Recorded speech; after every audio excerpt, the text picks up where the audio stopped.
रही है। यहाँ पर क्या है, यहाँ पर किसी समांतर श्रेणी का 8वां पद कितने है माइनस, और 12वां पद कितना है। तो श्रेणी लिखिए। तो पहले श्रेणी के लिखने के लिए क्या होना चाहिए बताओ। तो ए होना चाहिए प्रथम पद, है ना, और डी का मान आ जाए।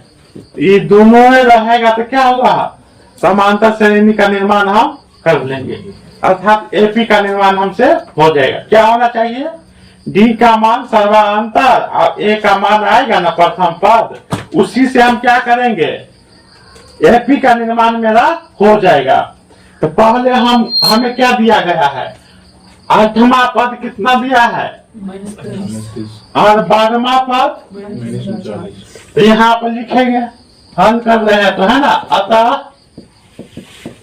अतः क्या Tn 8वां के मान कितना है -23। उसी प्रकार T 12वां का मान कितना है -49, है ना। तो दोनों को पहले हम क्या करेंगे, समीकरण बना देंगे, है कि नहीं।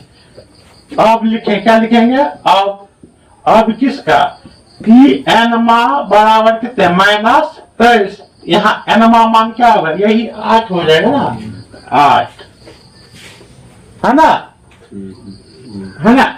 n माने पद की संख्या कितना आ गया 8। इसका फॉर्मूला क्या होता है, Tn बराबर a प्लस n माइनस 1 गुने क्या d। तो यहाँ Tn मान कितना है, करने मतलब T8 का मान कितना है, तो लिख रहे -23 बराबर a नहीं मालूम, यहाँ पर n मालूम हो गया कितना 8 माइनस 1 गुने कितने d।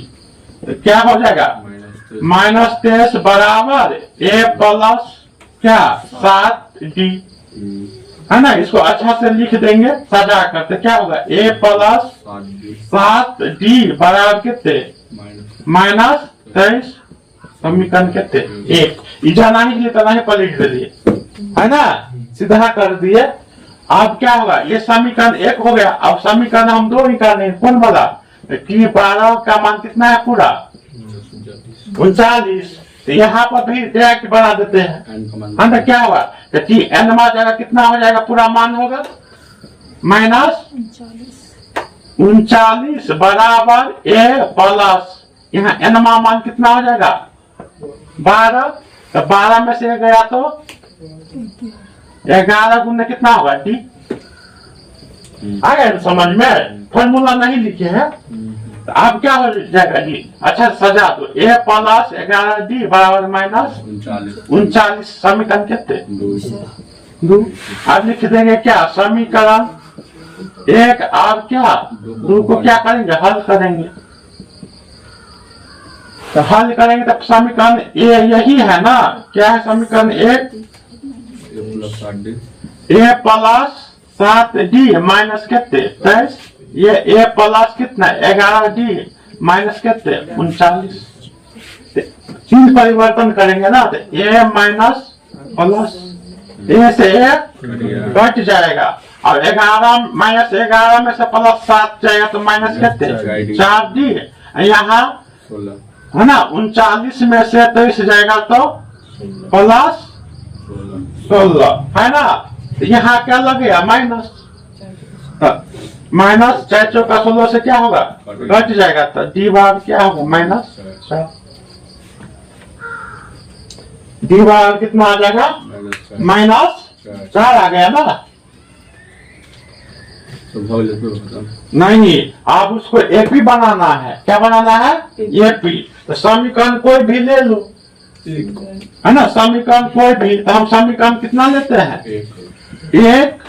तो समीकरण 1 क्या है, a प्लस 7d बार कितने -23, है ना, माइनस कितना आ गया 23, माइनस कितना आ गया 23। यहाँ 1 का मान निकालना है, d का मान कितना आया है -4 ना, d का मान नहीं आया है, माइनस कहते 4, और माइनस कितना लिख सकते हैं 23 आ गया। अब क्या हो जाएगा a का मान प्लस माइनस ना, 7 चौका 28 माइनस लग जाएगा, यहाँ पर क्या हो जाएगा 23 है ना। अब क्या हो जाएगा 28 इधर जाएगा तो क्या हो जाएगा बताओ, -23 और प्लस कितना 28 और घटेगा तो कितना बचेगा 5 कितना आ गया 5 आ गया। तो ए प्रथम पद कितना आ गया हमें 5 आ गया। अब इसी को हम ए पे निकाल लेंगे है ना। अब 5 में से 4 -4 क्या करेंगे घट जाएगा ना, माइनस लगल है तो क्या हो जाएगा 5 के बाद कितना आ जाएगा 1 कितना आ गया हाँ 1 में -4 जाएगा तो घट के कितना होगा -3। अब 3 में जोड़ेंगे -4 तो क्या होगा माइनस जुटेगा क्या होगा -7 तक, ये नहीं है सर है ना। यही एपी हमको निर्माण करना था तो आ गया आंसर यहीं तक हमें है ना। श्रेणी है ना, श्रेणी को सजाना था, अब हम क्या कर रहे सजा दिए। यहाँ पर क्या चीज से सजाए 2 चीज, एक डी का मान होना एक प्रथम पद। तो प्रथम पद आ गया 5 और डी का मान कितना आ गया हमें -4। तब जाकर हम डी का मान +5 में जोड़ने गए तो इसलिए माइनस लगा था ना 4 में, तो क्या होगा घट गया। तो घट के कितना हो गया 1। फिर 1 में -4 से हम क्या किए है ना जोड़ने गए तो, लेकिन लागल है 4 में क्या -4 है तो घट का क्या हो गया 3। अब 3 -3 है -4 तो अंक जुटेगा, चिन्ह किसका होगा माइनस का, तो अंक जुट के क्या हो गया 7 तो कितना हो गया -7। फिर 7 में 4 जोड़ेगा तो -11, फिर जोड़बे तो -15, फिर जोड़बे -19, मतलब अंत तक एनमा पद तक चलेगा है ना। तो हमें क्या 2-3 पद लिख दिए और कह दिए कि यही एपी क्या है ज्ञात हो गया हमें, है कि नहीं। चल मेरा 2 नंबर सही था, मेरा भी सर।